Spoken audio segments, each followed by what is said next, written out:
Hi, my name is Francois Nordia, and this is Super Teachers Unite, the show dedicated to finding out what it takes to teach like a superhero.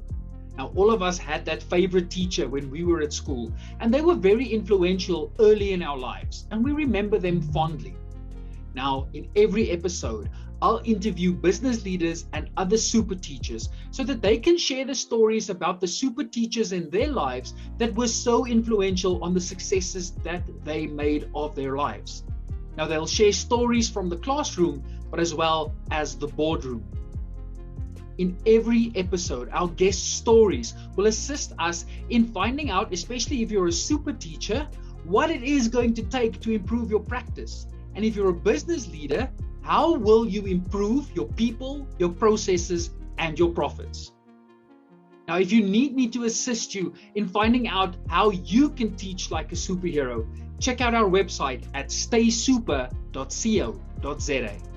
Hey there, super teachers. Maybe you've thought about continuing your studies. Maybe you want to complete an honors degree or a master's or a PhD in education, but in general, a lot of people also think about furthering their studies.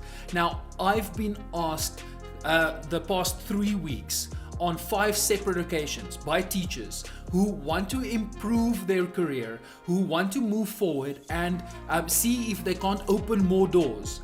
Whether doing an honors in education, whether doing their masters, whether doing their PhD is going to be worth it. And in today's episode, I'm going to share with you my thoughts on should you be continuing your studies. I have completed my PhD in education, and I really want to share with you whether I think it is worthwhile for a teacher to do their PhD or to continue further.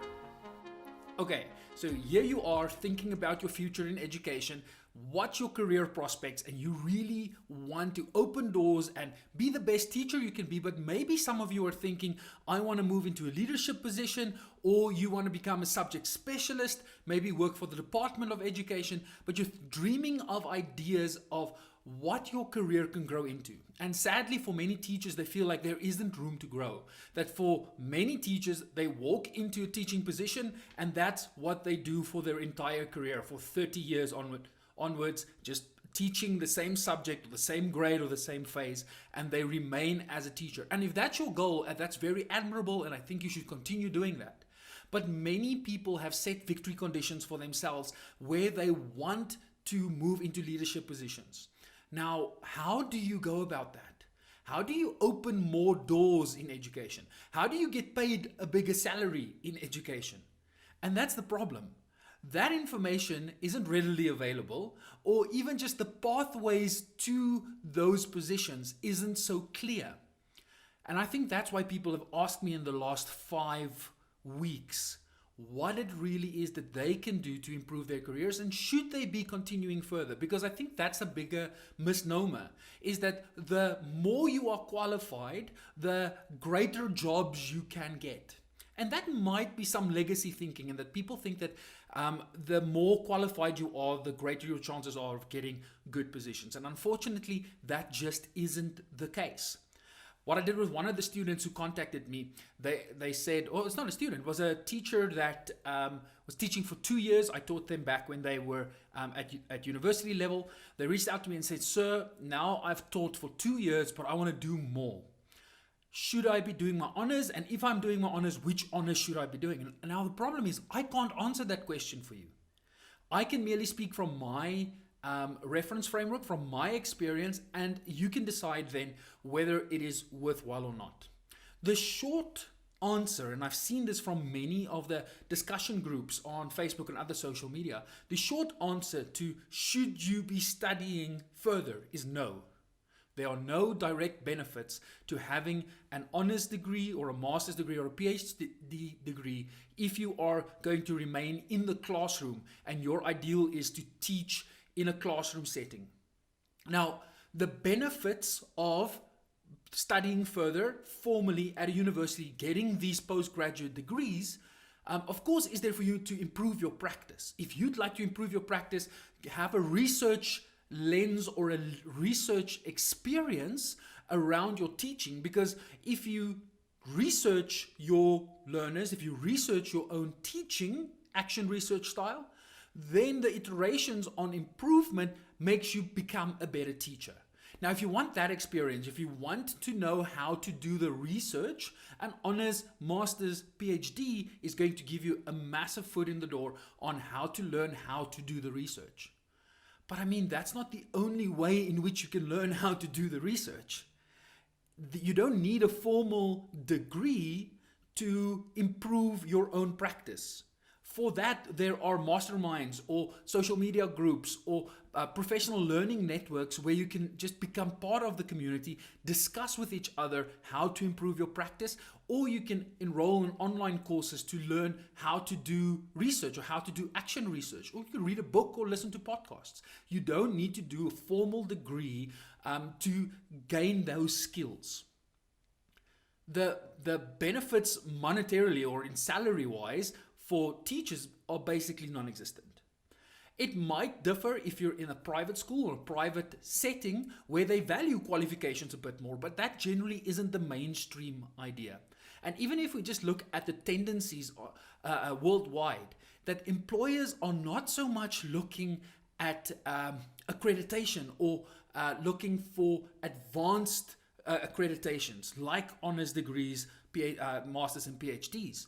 They want you to comply to the minimum, like have a B.Ed degree or a PGCE or some form of education qualification that suits their needs, but they're not necessarily looking for more than that. They want to see you in action. They want to see what you can bring to the table. Elon Musk is no longer recruiting only based on qualifications. Like if you can do the work, guys like Mark Zuckerberg and Facebook, the Google guys, everybody worldwide is moving more to a competence-based employment scheme. So can you prove that you can do the work? Are you a critical thinker? That's the kind of things that they want. Now, it will take some time for the education system to catch up to this, but you being a super teacher are not thinking about the next year or 2 years. We are thinking longer term. What will the education environment look like in the next 5 years, in the next 10 years, in the next 20 years? And if you want to improve your position, if you want to open up doors for yourself, you will need to start thinking, what will the world of education be looking like in the next 5, 10, 20, 50 years? And then start getting yourself ready to move in those ways.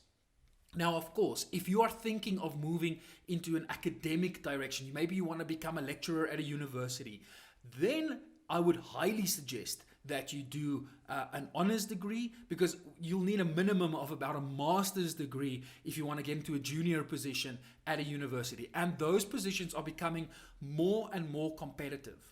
So you'll need at least a master's degree, I'd say, if you want to start competing for jobs in the tertiary education space, and if you want to start training other teachers, or you want to move into a subject-specific domain within tertiary education. You'll definitely need at least a minimum master's degree. Now, you also need to think whether that is worthwhile. The way in which tertiary education is moving and tertiary education is changing, you need to think about. Is that still a dream of yours to go into academia? Now, I can't say for one moment or make a decision on your behalf. What I can do is tell you that me completing my PhD has opened up doors for me. But it's more likely within my job, the business that I have started, that gives me the leverage to become part of the conversation. But when I'm there, I still need to deliver. It's like being invited to the party is one thing, but actually being asked to dance, that is important. And I think that's what you need to know, is that you can open doors in so many different ways. It doesn't have to be your qualification or your title.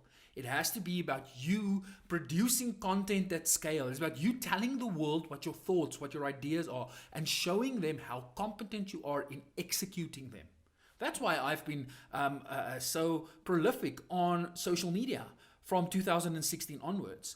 I've got ideas and I want to share it. I want a community of super teachers to be together. And how I do that is by creating content like this, is by creating a brand or a reputation around education. Now, you can do the same. You just need to identify what it is that you want to do. And I think that's the problem. If you're asking the question, how can I open more doors professionally for myself? You first need to ask yourself, like, where do you see yourself? What kind of position do you want to fill? What is the purpose behind you opening more doors? And that you need to establish. If it is getting more money, there are easier ways to get more money than spending it on doing degrees and getting qualifications, because you're spending a lot of money to get those qualifications with a hope that in the future it's going to give you more. There are easier ways to earn more money. If it is you want to have a greater reach or more impact in the lives of the kids, you don't necessarily need a postgraduate qualification to do that. There are other ways of doing that.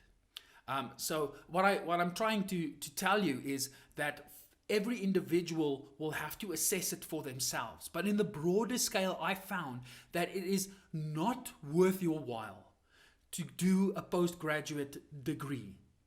There are specifics. I would say for somebody that wants to move into a principal position, then yes, maybe an honors in educational leadership and management will be good for you. But there are other online courses that you can do. There are other professional development opportunities that might be more relevant and more up to date. And here's the awesome thing. You don't have to be limited or isolated to the South African market. With everything that's being moving online, you can enroll in courses from universities and institutions worldwide that are leaders in educational leadership and management. So go and figure out what it is that you want to do and enroll in those courses, because it might save you more time, because you don't need to spend 1 year or 2 years completing a degree. You can do that in a shorter amount of time. And what I found is that the communities around these shorter courses is the network that you'll need to get the positions that you want.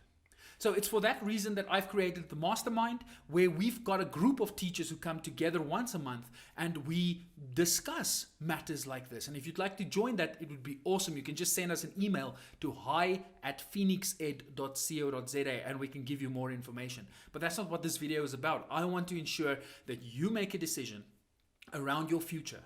Set victory conditions, what it is that you want to achieve, and then retroactively find out or reverse engineer how you are going to get there.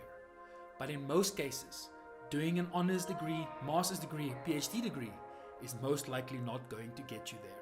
All right, that's what I wanted to share with you today. I hope that you'll have an amazing day and that we'll see you in our next episode. Cheers. Well, that's it for today's show. I hope that you found value and that your classroom or your boardroom is now a better place to work at. Please go check out the website staysuper.co.za to find out how my keynotes, workshops, or mastermind can assist you in teaching like a superhero. Until I see you in person or chat with you online, stay super.